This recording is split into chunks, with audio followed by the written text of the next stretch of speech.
Բարև ձեզ, ես Լարիսա Պավասյանն եմ, ինչով են տարբերվում ռուսերենում մուժսկոյ ռոդ, ժենսկի ռոդ, սրեդնի ռոդ, ինչպես դրանք տարբերել, որպեսզի վերջավորություններում սխալներ չլինի այլևս։ Մուժսկոյ ռոդ գոյականները միշտ վերջանում է բաղաձայնով, նասագլասնիը բաղաձայնով, ստոլ, ստուլ, բրատ և այլն, կան մի շարք բացառություններ։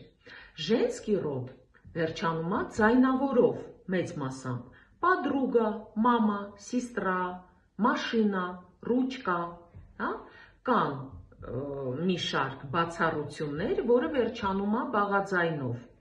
և չեզոք սեռը վերջանում է օյով կամ եյով, բացառությունները վրեմյա, իմյա, որ յայով է վերջանում։ Իսկ եթե ուզում եք այդ թեմայից ավելին իմանալ, անցեք իմ YouTube-յան ալիք, ես այնտեղ ամեն ինչ բացատրում եմ։